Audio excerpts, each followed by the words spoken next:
Hello, everyone, and welcome to another episode of Reselling Rhythms. In today's live stream video, I'm going to discuss with my guest how we can use networking to grow our reselling business and make it more profitable. My channel is about reselling, so if you're a reseller or you're interested in becoming a reseller, you are in the right place. I'm going to pop in a chat and say hello to a few people, and then we shall get started very shortly. I want to thank Sharon, my moderator, for being here. Michelle, also my moderator. Thanks so much for being here, Michelle. I appreciate you coming and helping out. My guest is here, who's also a moderator and kind enough to join me tonight. So, guys, I always discuss, let's just say frequently discuss how we can use networking to help grow our business and, basically make us more profitable, better resellers. So I was thinking about, a topic to do when I was, trying to contact a few resellers, and everyone seems to be very busy or on vacation, whatever. So I reached out to Randy, who was gracious enough to join me, and we're going to discuss how we can use networking, the different ways to help grow our business.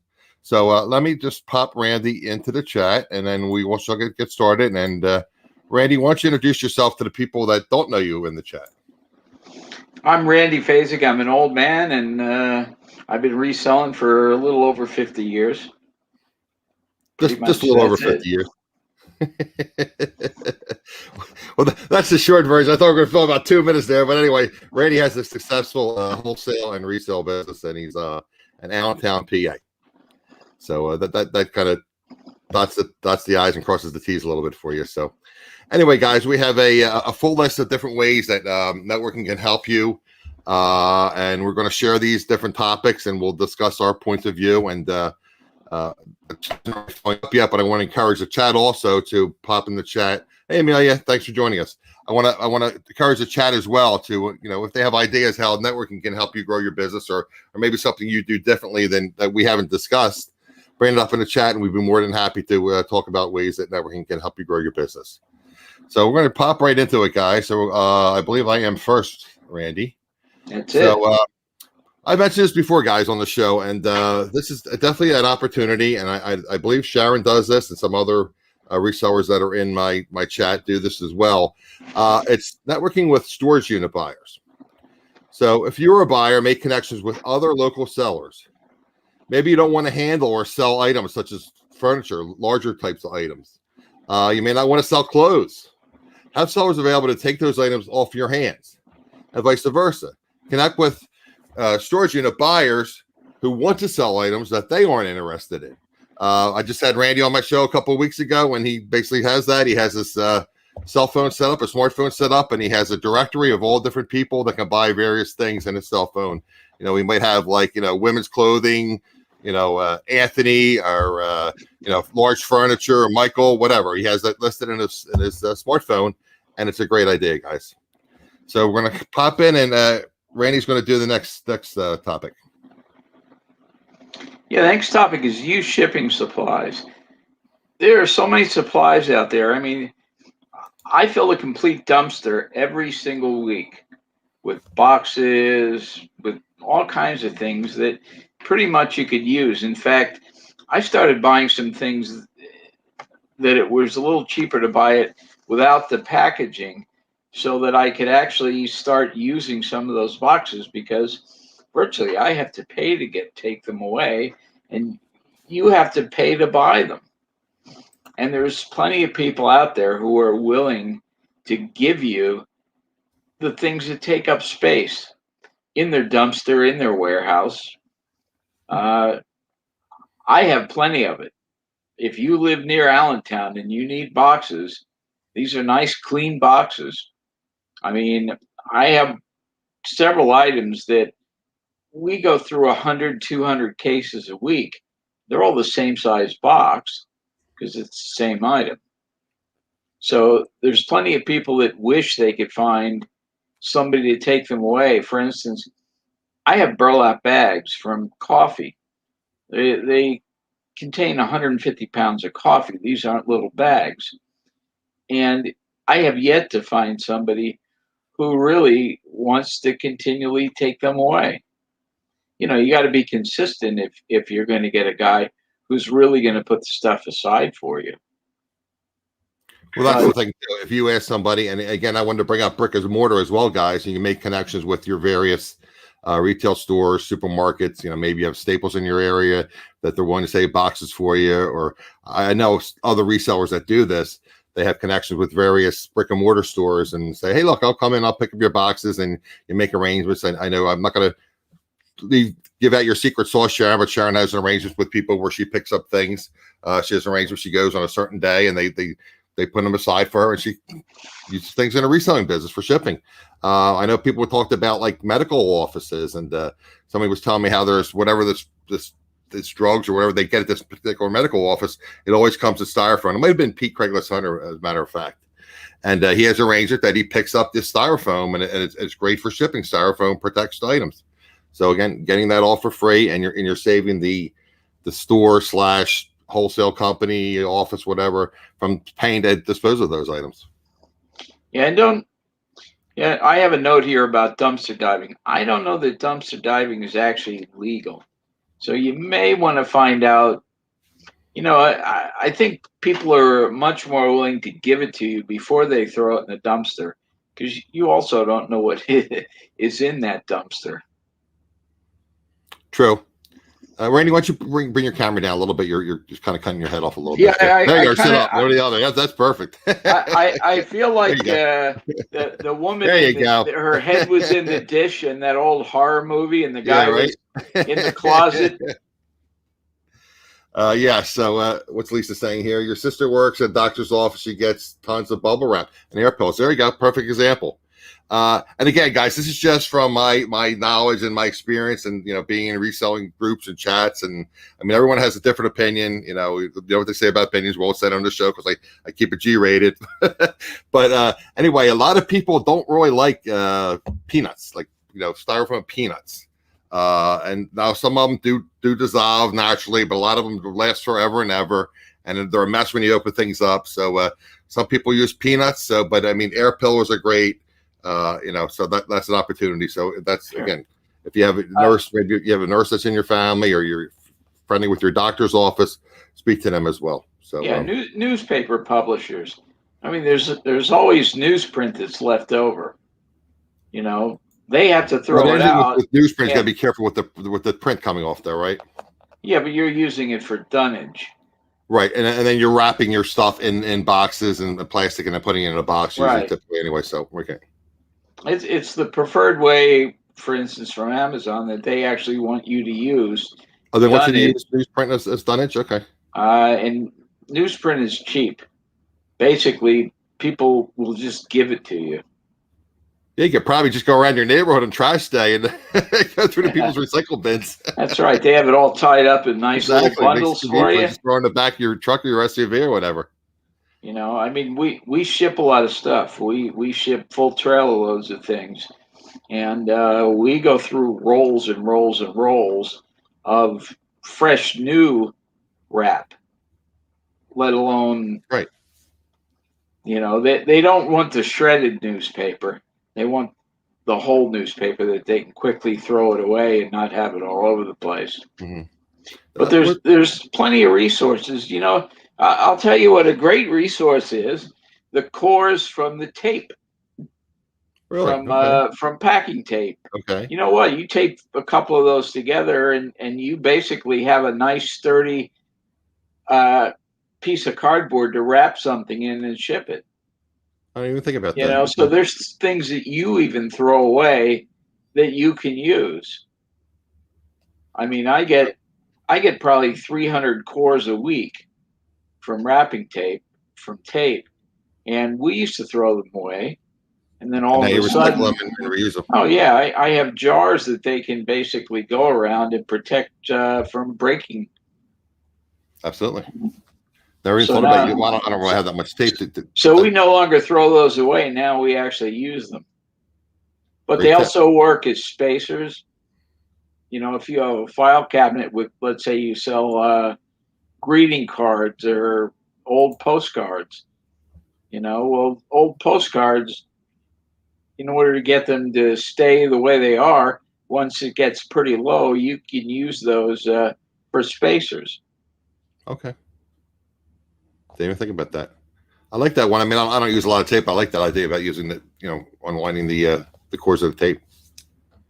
And Okay, guys, the like I only said, time you're it sharing messes this out too. up, If you have any ideas on the topics we're talking about, we'll discuss it as well. Just this channel's about sharing information, and hopefully making us, better and more profitable resellers.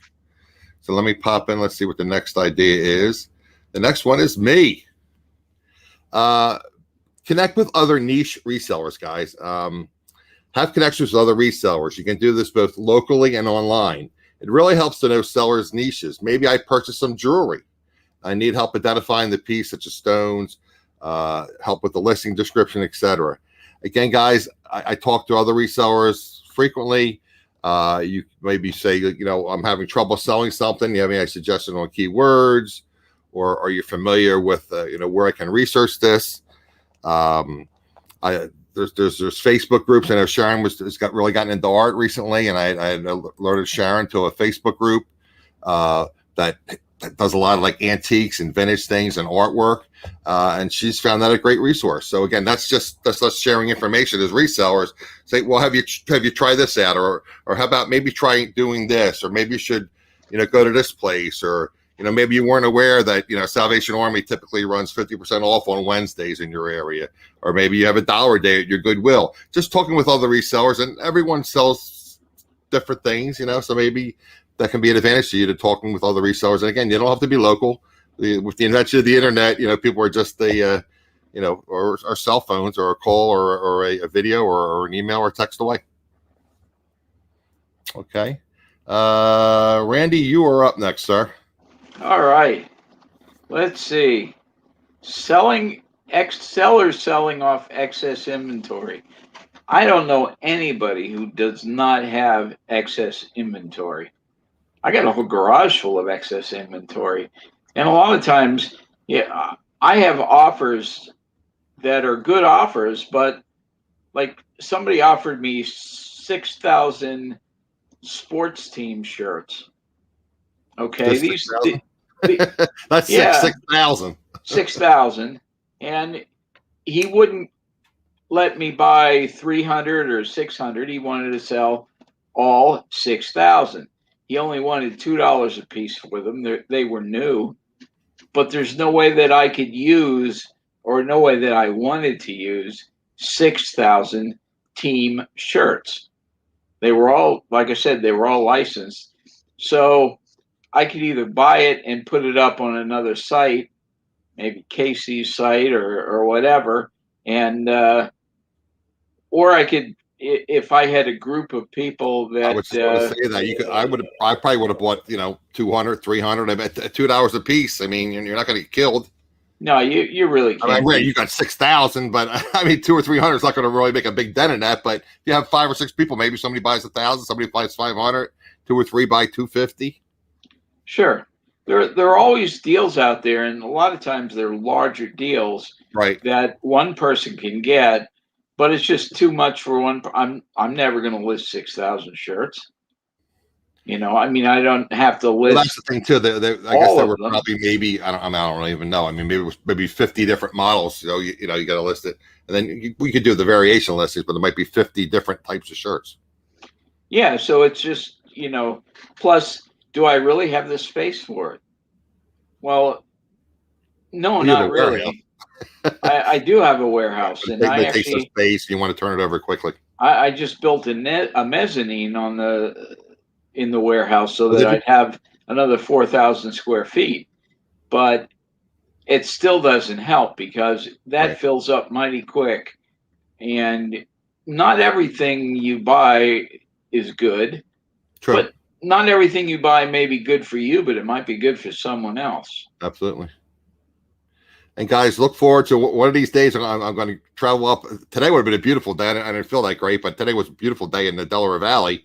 But I want to tour Randy's warehouse, and I'll film it, and all. We'll discuss his business model. But I'm waiting for a decent weather to cooperate. And now that I have my new used SUV, I'm not worried about driving more than 20 miles from my home and my car falling apart on me. Okay. All right. So, I mean, you want to talk about a death pile this week. Somebody told me that this husband and wife who got divorced, and then he got sick, and even though they got divorced, they lived together. Well, because he couldn't do a whole lot, he ended up being an eBay seller. But then he passed away. Right. So he has a whole eBay store that here's somebody who wants to liquidate a complete store.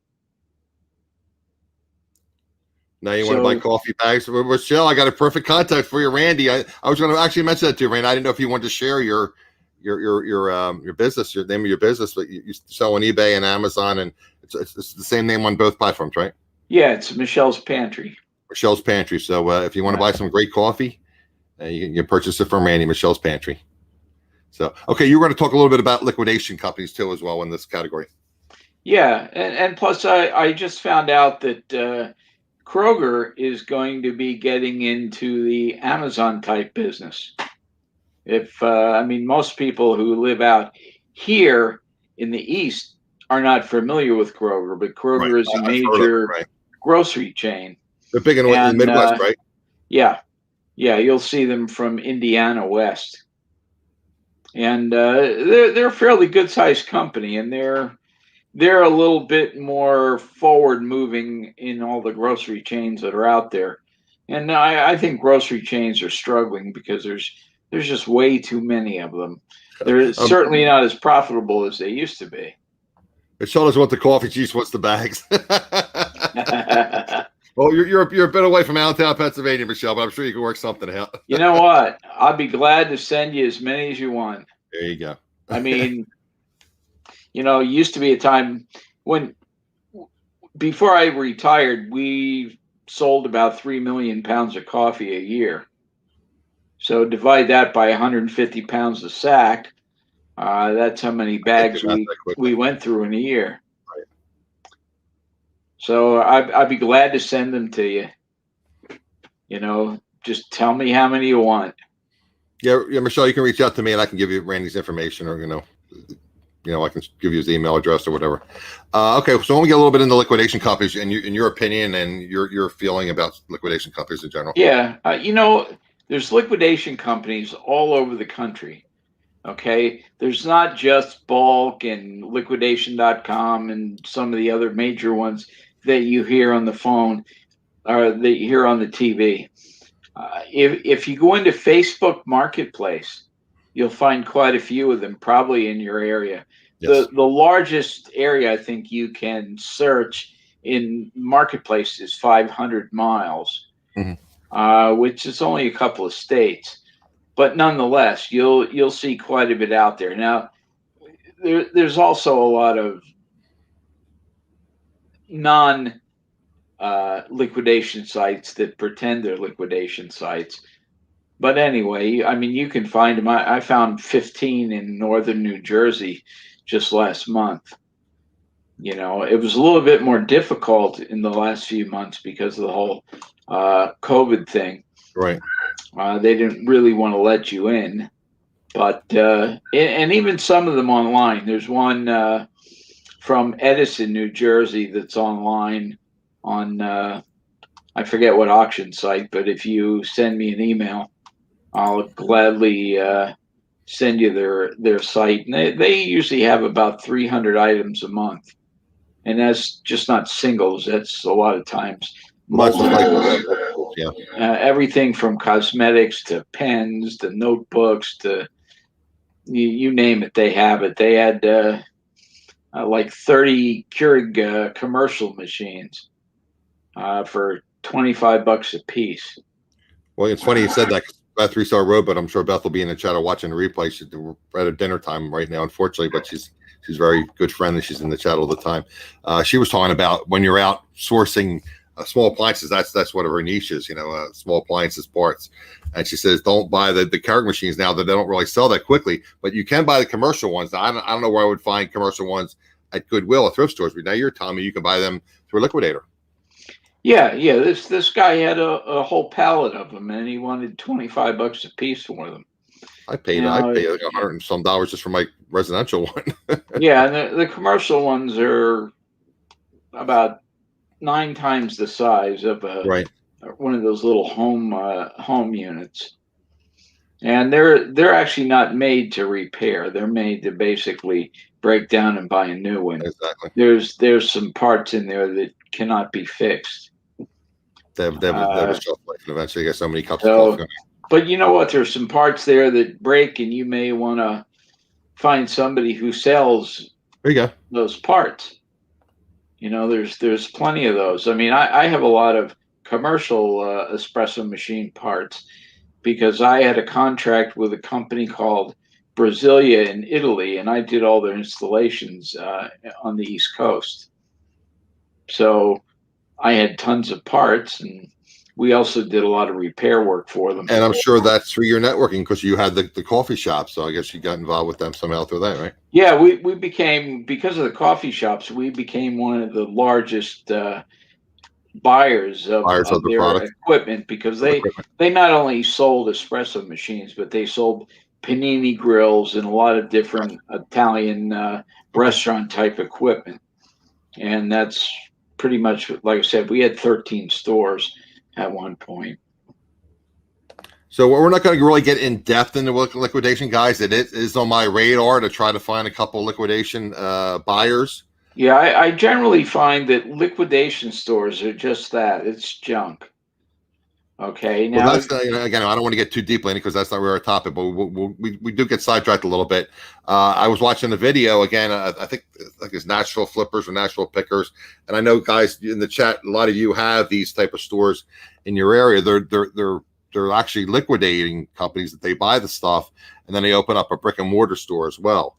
And like you said, I mean, sometimes you get lucky, sometimes you don't. I mean, they might have like, and again, I don't frequent them. There's none in my particular area, but I know a little bit about them. I know like certain days they might be 10% off, 20% off, and then they might have like $2 days or $3 days or whatever. But again, if they're in your area, I guess it pays you to check them out. And again, my understanding is just from talking to other resellers is typically you want to go earlier in the week. You don't want to wait till they're liquidating everything because then all the good things have already been picked through. yeah, and if you know how to treat the people who work there, in other words, treat them with respect, Well, that's one of our topics. You'll really gain friendship, and they'll basically steer you away from what isn't a deal and steer you to where the deal actually is. Right. Because there are deals. It's just almost like a game of roulette. You really, it's a game of chance. Sometimes you get good things and sometimes you don't. I was sharing with Adam about a bottle of scotch that I bought for $50, and later on it turns out to be worth $3,000. You didn't buy it as an investment. You bought it to go along with your cigars. Yeah, I just bought that for myself, but it was kind of strange when I found out later on that it was worth beyond what I'd ever want to pay for it. I like scotch, but I don't like scotch that much. Well, that again, guys, I came from that background, the wine and liquor business, and I was talking to a friend of mine recently, and this whole Voldemort, whatever the term is from the Lord of the Rings term. I'm not technically supposed to say the word, but I'm not monetized on my channel, so I guess it really doesn't matter. But anyway, with the pandemic that's going on, there's shortages and supplies of different things, and that affects us as resellers too. I mean, certain things are more valuable because they're difficult to get. Like was talking about cars with Randy the other day, and even used cars. I bought a used car. It had gone up like 10% within a month because people weren't buying cars. And there are no computer chips because there's so many computer chips now in cars, so they can't build the car. So people weren't buying new cars and they weren't trading in used cars. So again, it affects globally, affects different items, that we use as resellers, as sellers, resellers as well. Yeah, there are tremendous shortages in the food business. Again, that's your niche, is mainly the food business, right? People, yeah, that's virtually what I did most of my life. Right. People don't have any idea how bad it's going to get. They have not even seen the beginning of it.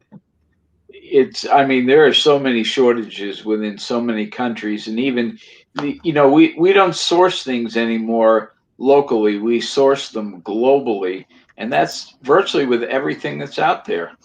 And there are global shortages.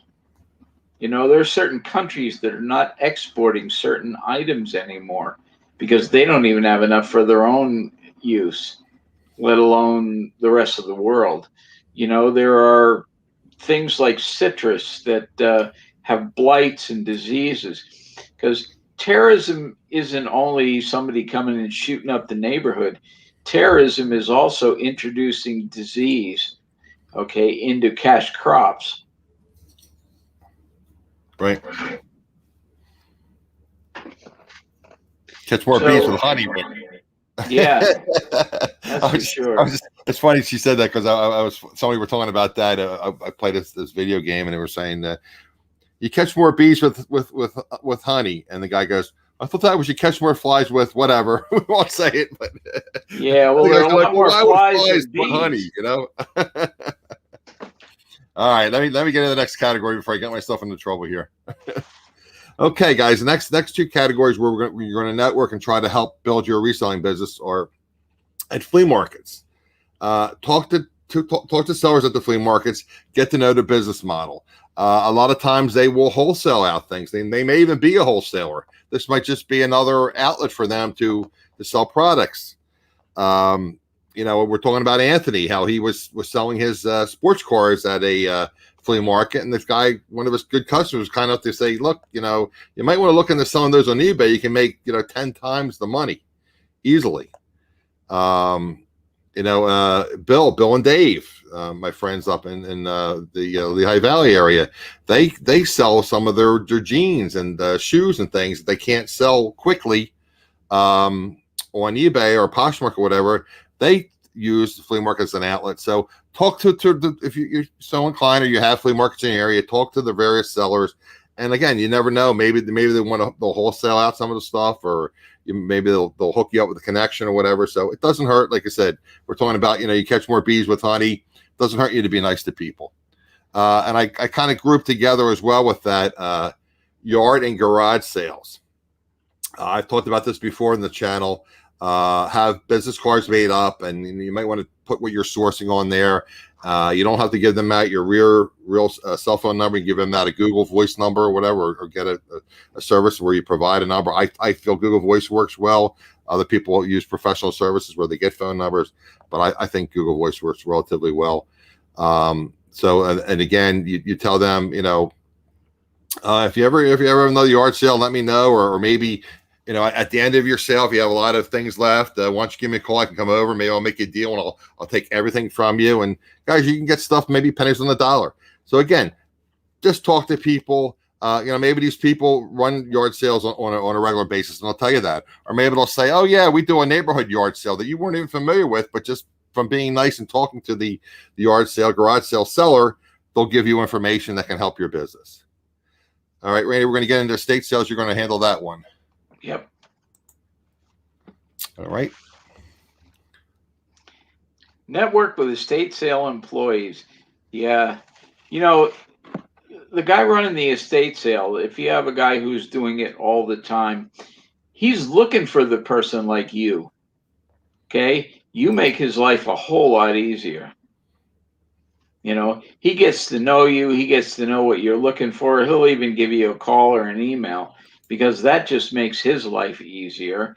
He's able to give his client a heads up that he has a contact that'll probably take an awful lot of what they have if it's decent merchandise.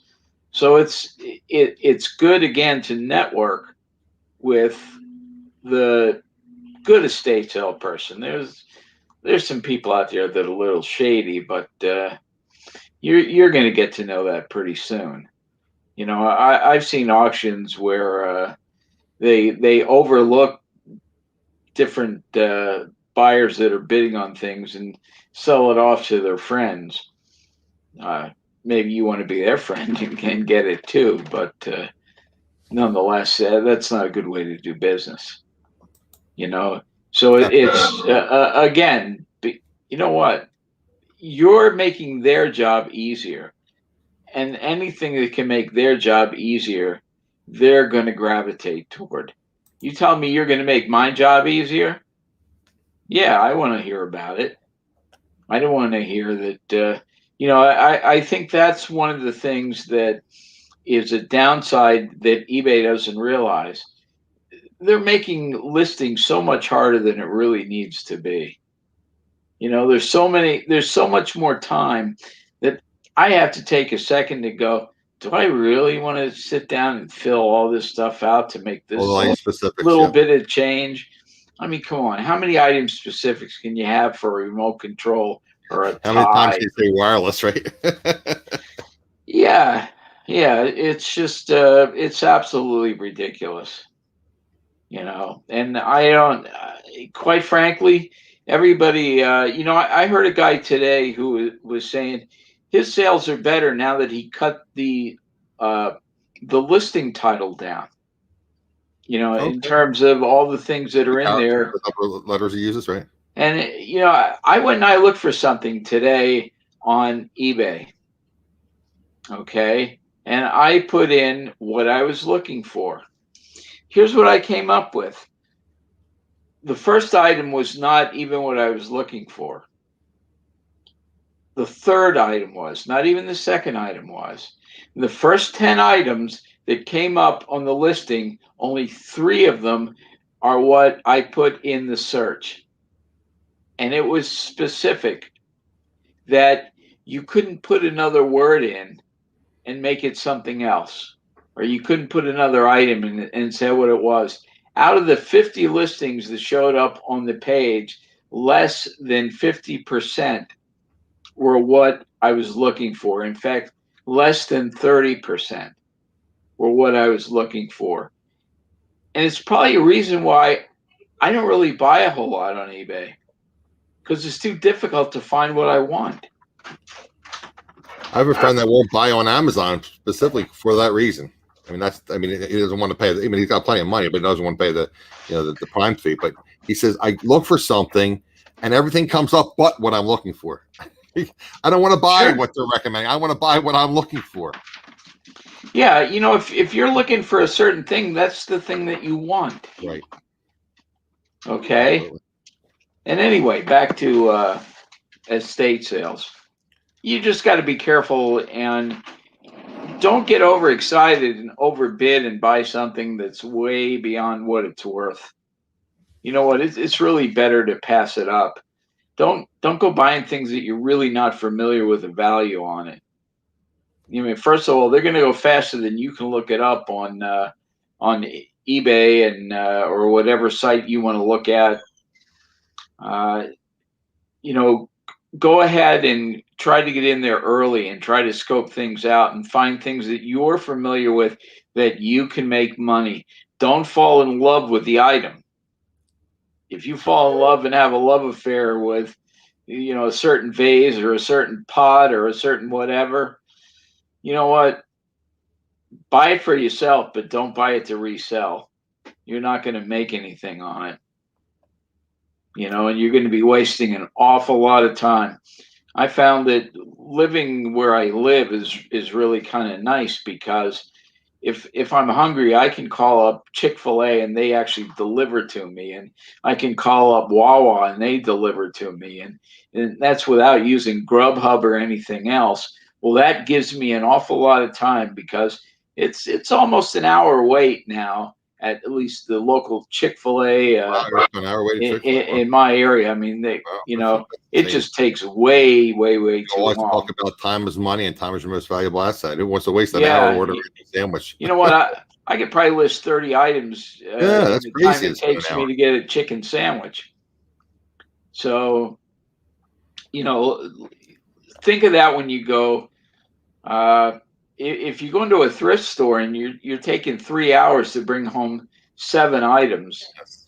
It's not being uh, productive. you got to figure the Unless gas, unless the they're time huge it takes you to profit. get Yeah. there.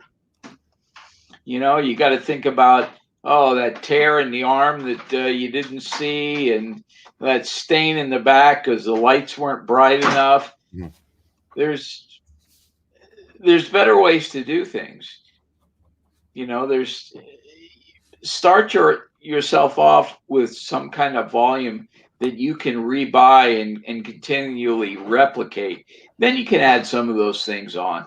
Right. Maybe it's kind of relaxing to go out and exciting to find that nice $90 shirt that you could get for $2. But those are few and far between. I mean, enjoy the time. Right. but make money.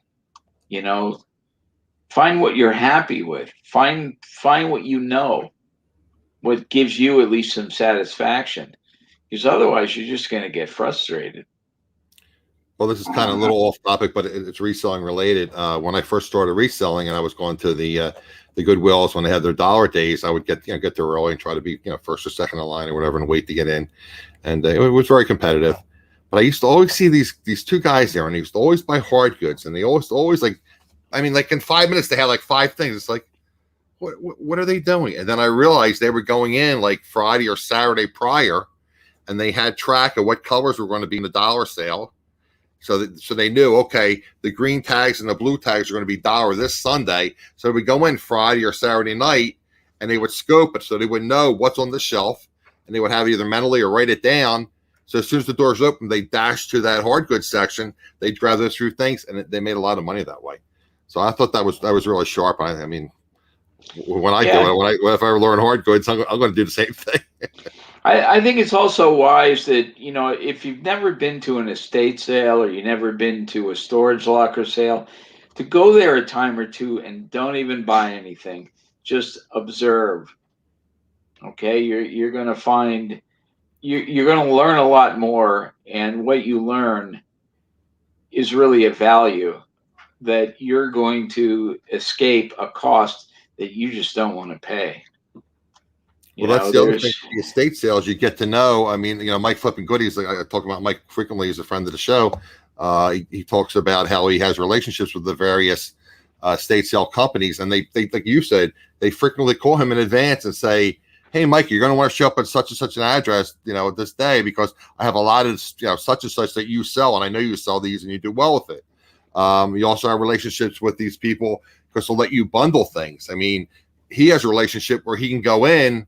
Like on the first day of the sale, get there early, package a few things together and get a discount price. Now, typically they will not do that if just for a run of a mill buyer. They won't say, okay, if you want to come back for a discount, you got to come back the last day of the sale, and then maybe it's 50% off. But Mike has a relationship with the people where he can, cherry pick stuff, or he might even get advance notice. He might be able to go in a day before, 2 days before, and cherry pick that sale before it even goes live.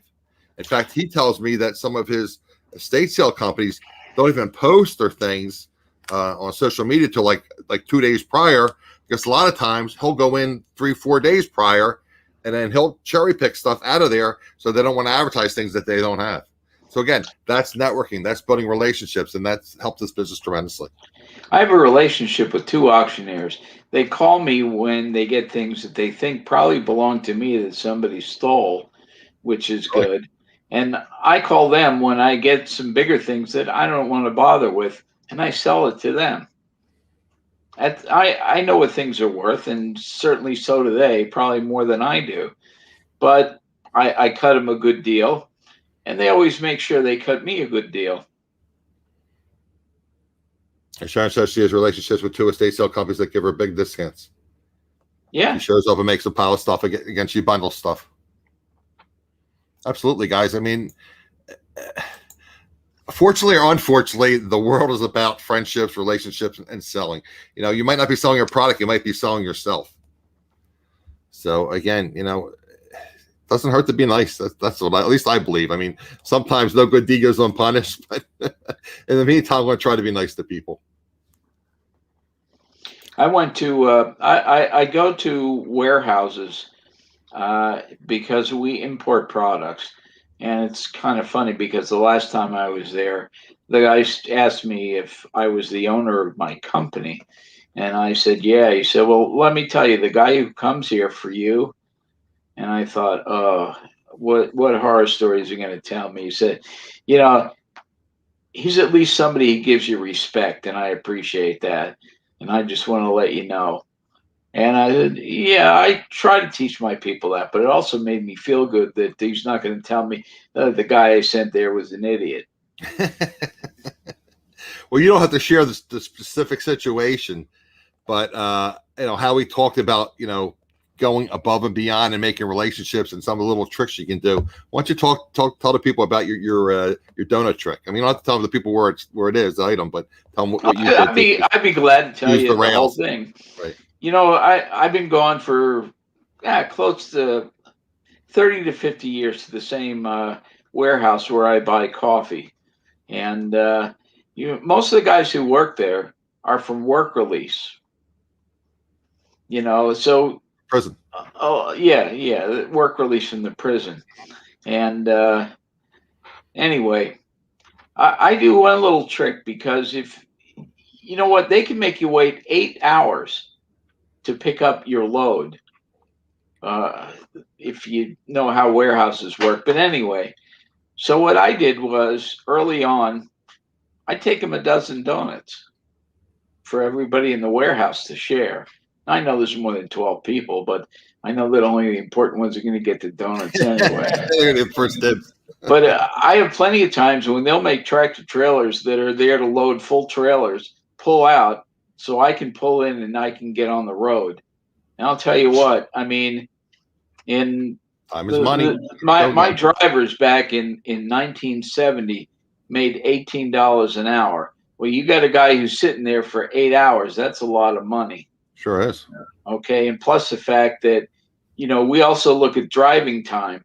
So you want to send a guy out and you want him to come back when it's not, drive time, so that he's driving. He's not stuck in traffic. So Yeah. he's getting advanced pickup basically, and he's not in rush hour traffic returning back to the warehouse, sitting in traffic.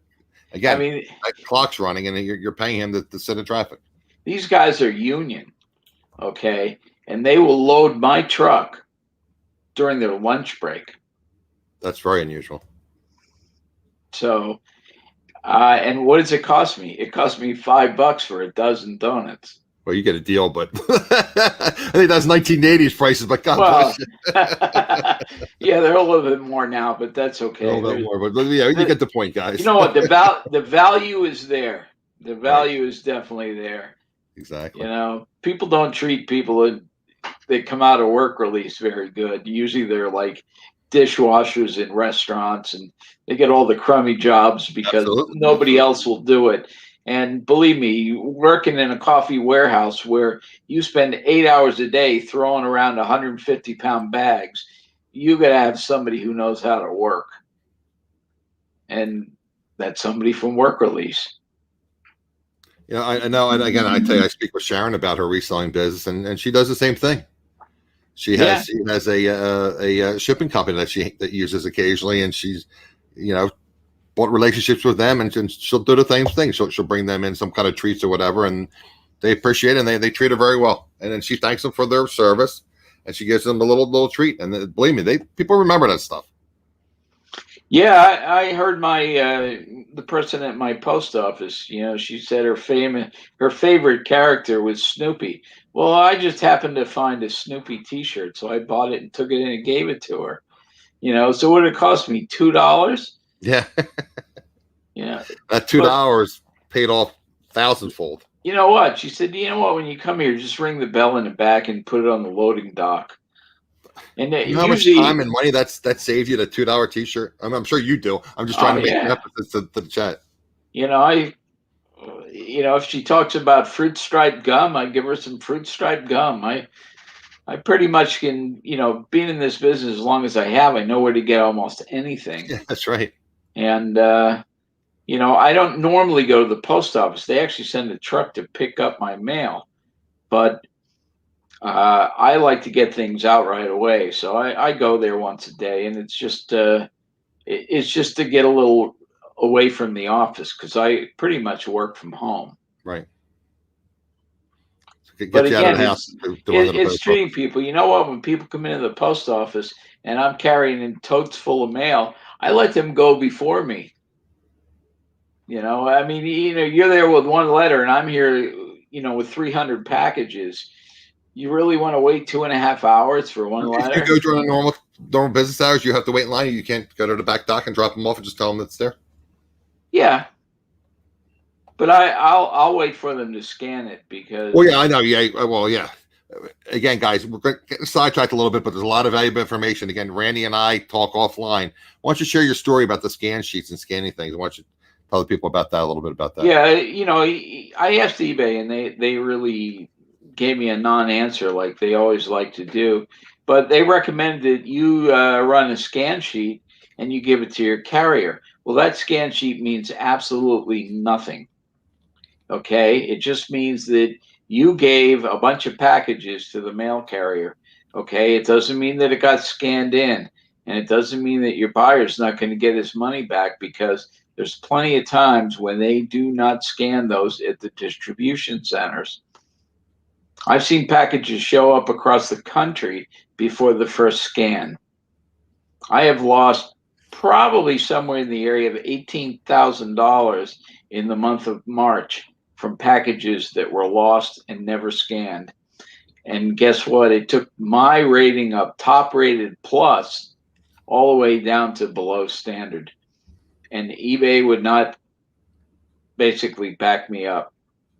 They said, you know what? It has to show a scan. You know, you go to the post office, they'll scan your stuff if you stand there. But if you take that sheet and give it to them, that doesn't mean they're going to scan it. They're going to throw it in that truck, and then it goes to the distribution center. And it's not until it gets scanned that it meant that it got scanned. And if you're saying, hey, I'm going to ship in 1 day or 2 days, and it takes them 6 or 7 days to scan it. I got a package back yesterday that I sent out December 22nd. Oh my word. That's 6 months. Yeah. It took me 4 months to get a letter back with a check in it that I sent a mile away. That's insane. It never got delivered. And you would think, especially with the amount of volume that you're doing with eBay, you would have, people would be smart enough to say, oh, this guy's a good seller. He has a long history with us of, everything working out well. And, it is a time for the pandemic, and, shipping issues are happening with the USPS. No, it didn't mean anything to them. I got a mail tote earlier this week. It had 90 pieces of mail in it. Now, I get 500 to 1,000 of those totes in at a time from the post office, and they go on the second floor of my warehouse until I'm ready to use them. So I don't know how long those letters have been in there, okay? But I can tell you this, I called the district justice because one of the letters was a court case. Oh, my God. So I really didn't want the person to get in trouble, which they most likely could have. Okay, there were obviously that's a time-sensitive issue. That's not something that can be delayed like that. Yeah, there were Netflix movies. There were.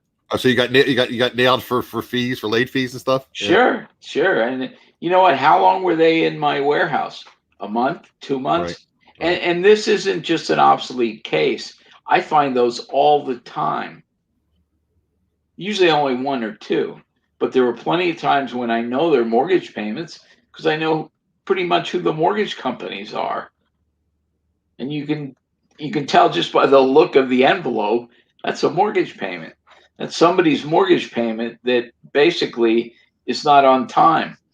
And depending on how many times that happened, they could have their house foreclosed on. Yeah, absolutely. And they actually did send the check out.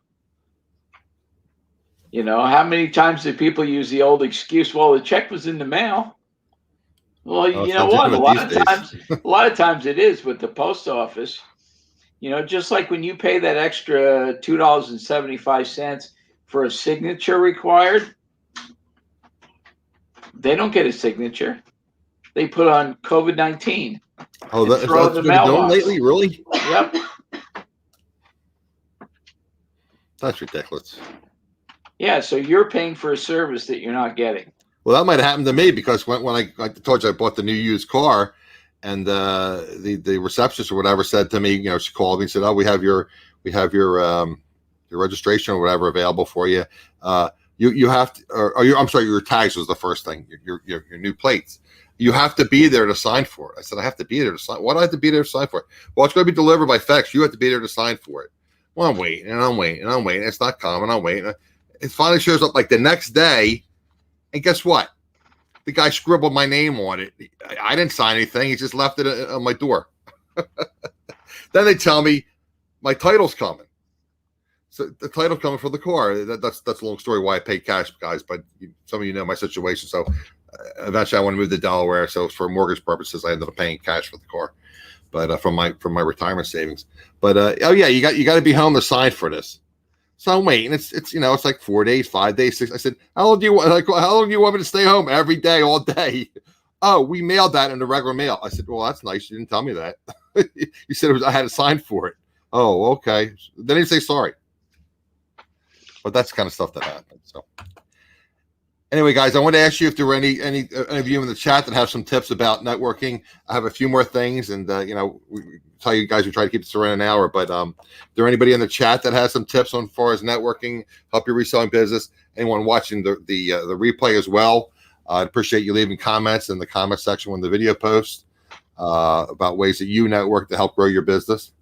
We'll give time, like I said, that some people in the chat to post some things, and then I'll discuss a few more things. I just want to remind you guys that I tell you before, I'm not monetized on this channel. So again, there's time and money involved, equipment involved. So if you see fit, you can help me out a little bit. If you're getting value out of this, I have Buy Me a Coffee, PayPal, etc. in the description below. So I'm going to pop in and discuss a few more things that I have. And if there's any things in the chat, we'll discuss them as well, guys. Appreciate, again, you all being here. My next category is I kind of group these together, and I believe I discussed this with Sharon before. She's the impetus for these topics.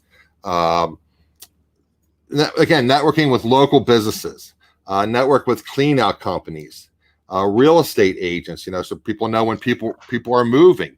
Maybe they're going to have an estate sale, or maybe they want to. You can pick through the home before they even go to an estate sale or a moving sale. Home flipping companies, contractors are another vendor you can deal with. Also, like local services such as house cleaning services, lawn services, pet walkers and sitters. Again, these people know like the scuttlebutt, know like the gossip about what's going on in the neighborhood. So maybe they know that somebody's had just recently died, and they're going to have an estate sale, or maybe they know that somebody has a reselling business and they're getting out of the reselling business and they want to sell their product in bulk. And again, talk to these people. It doesn't hurt you to talk to the landscaper or to the dog sitter or the dog walker, whatever. Contractors know about things. Maybe somebody's clearing out a house that purchased a house, and maybe you can go through and pick that house before they clear everything out. So again, there's always opportunities in that. So I don't see anything in the chat. Randy, did you want to bring up any other topics as far as networking? I guess you could also look, at secondhand stores. That's not the store where they sell used prosthetics, but maybe that's a category that somebody would be good at doing. I'm sure there's plenty. I hear about people selling one shoe or one sneaker. Yeah, I mean, there's probably plenty of prosthetics out there that people could buy at a bargain. Yeah. And I'm sure that to buy them, to source them would be fairly cheap, because what are you going to do with them? Yeah, I mean, when I didn't have proper insurance or whatever, I bought crutches. I needed crutches, so it's like did a Porsche pickup. I paid like $5 for a pair of crutches. So I mean, again, we talk about reselling 101. Sell the things you have around the house that you aren't using. So people are selling commodes and crutches that they got through medical supply companies, and they don't need them anymore, so they just sell them off. Let me just see what Sharon has in the chat here. I have my new glasses, guys, but I don't have my big monitor yet, so bear with me a little bit here. Might be easier just to read it on the screen here. She just met a gal who helps transition the elderly to smaller homes and/or assisted living. Great opportunity for me to get product and tell her to have me as a buyer when they downsize. Okay, so maybe that's eBay calling you, Randy. Yeah. I forgot to put on my do not. I always count my phone. I do get a few things in days, but so anyway, guys, that is the gist of it as far as networking. And again, anyone watching the replay, you can leave comments in the comment section below about what you use as far as maybe some tips that you use to help out the other resellers as far as networking. I'm sure we didn't cover everything, but we tried to give you a broad spectrum of things that you can do for reselling, networking to help you grow your business. So again, guys, I'm always looking for other resellers to join me. This time of year, people get into vacations and things, so it's a little more difficult to book people. So I am reaching out to resellers. And again, guys, I'm easy to contact on my social media. AdamsExploits on Instagram, AdamsExploits at gmail.com for my email. And I also have a business Facebook page, which is AdamsExploits. So, and I have Twitter. You can DM me with Twitter again at AdamsExploits. So across all social media platforms, I'm AdamsExploits. Just remember, that's not what I thought it was the first time I saw it. Well, don't even tell people that. Now you're making me think about changing my channel name. I might have to in the future, but we'll cross that bridge when we come to it. Okay, guys. Hope you enjoyed yourself. Hope you learned something. And again, time is your most valuable asset. I appreciate you being here and giving of your time. I appreciate Randy giving of his time and trying to help us become more profitable and successful resellers. See you next Wednesday at 7 p.m., guys. Appreciate you all being here.